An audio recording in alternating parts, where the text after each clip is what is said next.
नमस्ते. राधाज रसोई घरमध्ये परत एकदा तुमचं मनापासून खूप खूप स्वागत. आज आपण करणार आहोत डेमसाची भाजी.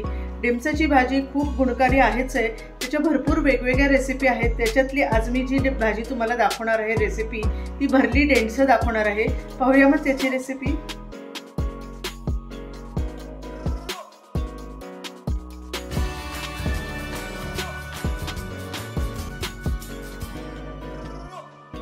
साधारण कच्चे टोमॅटो जसे असतात तशी ही भाजी दिसते. बरेच लोकांना ही भाजी माहिती नाहीये आणि ज्यांना माहिती आहे त्याचे वेगवेगळे प्रकार कसे करतात हे माहिती नाहीये.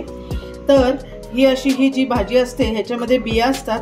त्या एकतर कोवळ्या असतील तर काढायची गरज नाही, पण जरा थोडेसे जर जाड निब्बर असतील तर त्या बिया काढून. आता ही जी भाजी आहे ह्याच्यावर थोडेसे बारीक बारीक असे केस असल्यासारखे असतात. तर आपण हे पहा, दिसतात का तुम्हाला? पहा. तर सुरुवातीला आपण साल काढून घेऊया. साल काढून झालेले आहेत हे पहा आता, आणि स्वच्छ धुवून पण घेतलेले आहेत. आता मी पुढची प्रोसिजर सांगते काय करायचं ते. आता आपण भरली ढेंडसं करणार आहोत, त्यामुळे वरचं जे काप हे असतं ते काढून घ्यायचं आणि याच्यामधली जी भाजी असते ह्याच्यामध्ये ज्या बिया असतात त्या काढून घ्यायच्या. त्यानंतर आपण भाजीमध्ये वापरायच्या आहेत, टाकून नाही द्यायच्या.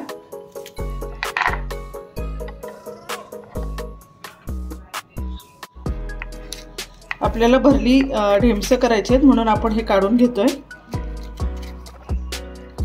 हे पहा, आतला गर काढून घेतलेला आहे. बिया असल्यामुळे ते आपण वापरणार आहोत. आता बाकीची भाजी मी चिरून घेते. जे ढेमसं आहे हे जरा खराब निघालेलं आहे आणि याच्या बिया सुद्धा जरा म्हणूया खराबच आहेत. त्या घ्यायच्या नाहीत, त्या काढून टाकायच्या. पहा, अशी ही भाजी तयार झालेली आहे. आतला गर काढलेला आहे. आता पुढच्या प्रोसिजरला आपण सुरुवात करूया. आता डेमसामध्ये जे आपण सारण भरणार आहोत ते आपण त्याची पूर्वतयारी करून घेऊया. बारीक कांदा चिरून घ्यायचा आहे.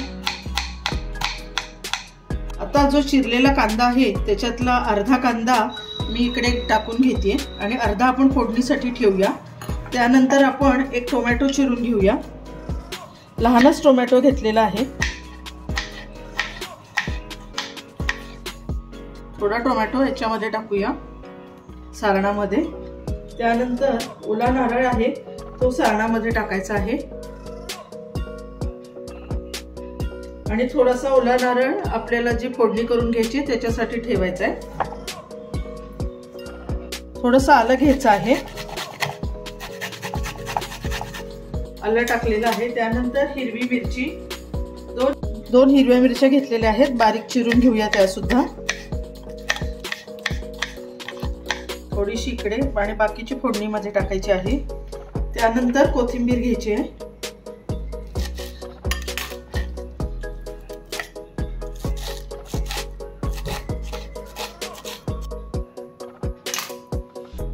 कोथिंबीर टाकूया आपण.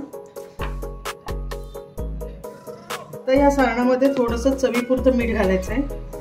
त्यानंतर आपण टाकणार आहोत थोडीशी हळद, थोडा गोडा मसाला, धने जिरे पूड, हिंग आणि छान कालून घ्यायचं हे सगळं. हे जे सारण आहे हे आपल्या ढेमसेमध्ये भरायचं आहे.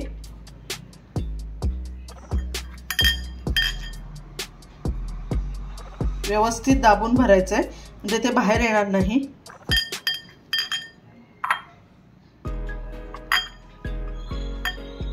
अशी कॅप लावून टाकायची.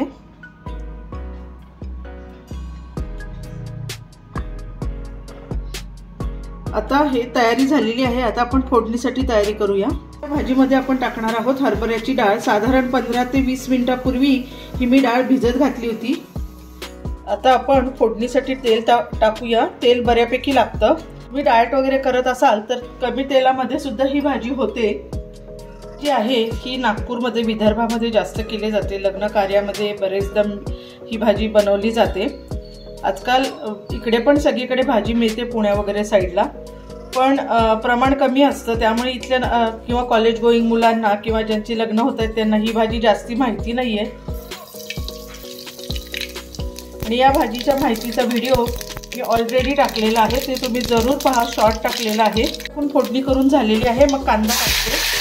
कांदा आणि टोमॅटो पैकी आपल्याला याला तांबूससर करून घ्यायचं आहे कांद्याला. आणि कांदा होत असतानाच त्याच्यामध्ये आपल्याला टाकायची आहे हरभऱ्याची डाळ, म्हणजे ती व्यवस्थित शिजेल.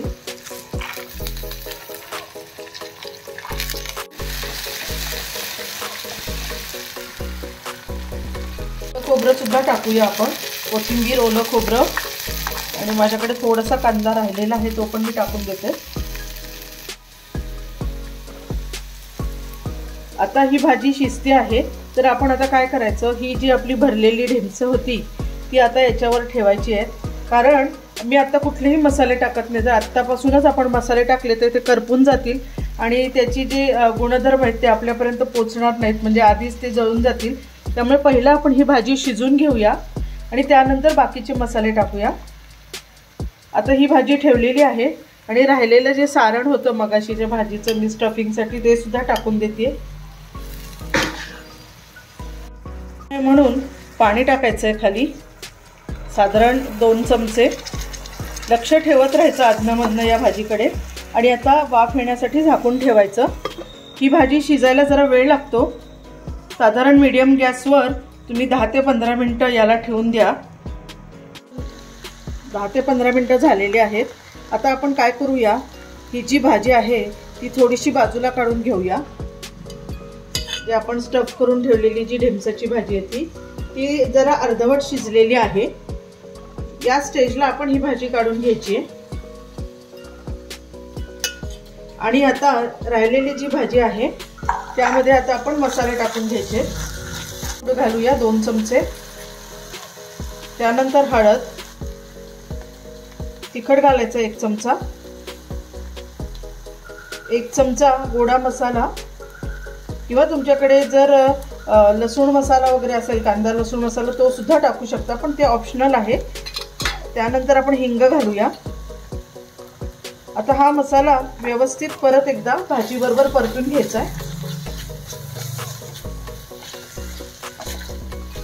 आपली जी डाळ आहे ती सुद्धा शिजत आहे त्याबरोबरच.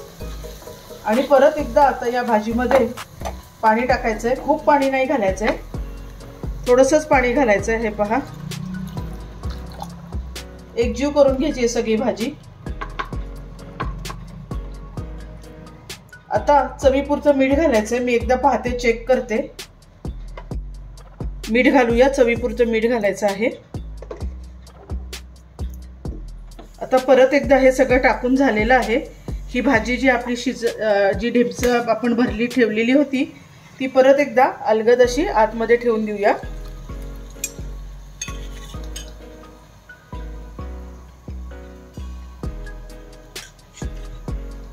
खूप सुंदर भाजी लागते. एकदा 5 मिनिटासाठी साधारण झाकून ठेवायची आहे. अशी आपण हा भाजी मधला जो गर काढून घेतला होता तो मी आता बारीक चिरून घेतलेला आहे एकसारखा, आणि तो लवकर शिजतो, त्याला वेळ नाही लागत. तो सुद्धा आता आपण त्या भाजीमध्ये टाकून घेऊया, कारण हेही पौष्टिक असतं सगळं, हे टाकून देता कामा नये. हे पहा, हे टाकून घेऊया. बघूया भाजी शिजली आहे का ते. अरे वा, मस्त बढिया भाजी शिजलेली आहे. नागपूरमध्ये असंच म्हणतात ना, बढिया. हे पहा, व्यवस्थित भाजी शिजून झालेली आहे. आता मी काय करते, ही खाली काढून घेते. या भाजीमध्ये सगळं पोषक द्रव्य आहेत. हरभऱ्याची डाळ आहे, ओलं खोबरं आहे, भाजीचे सर्व गुणधर्म आहेत छान. अतिशय हेल्दी अशी भाजी आहे ही.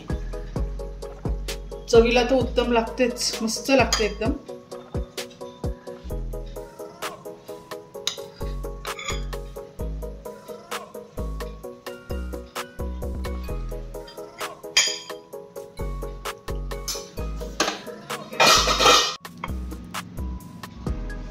सांगायचं राहिलं तुम्हाला, या भाजीबद्दल मी टिप देणार आहे की असं की तुम्हाला खूप घाई आहे आणि ऑफिसला जायचं आहे, पटपट भाजी बनवायची आहे किंवा लवकर घाई आहे, कुठे जायचं आहे, तर ही भाजी चक्क तुम्ही अशी कापून घ्या, ह्याच्यातला गर काढून घ्या आणि पाणी न टाकता कुकरच्या 1-2 शिट्ट्या करून घ्या. ती भाजी लवकर शिजून येते, ज्याच्यामध्ये आपल्याला स्टफ करायचं आहे, म्हणजे आपला वेळ वाचतो.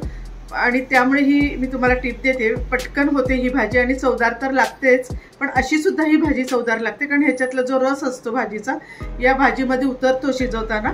पण जर गडबड असेल तर तुम्ही असं सुद्धा करू शकता.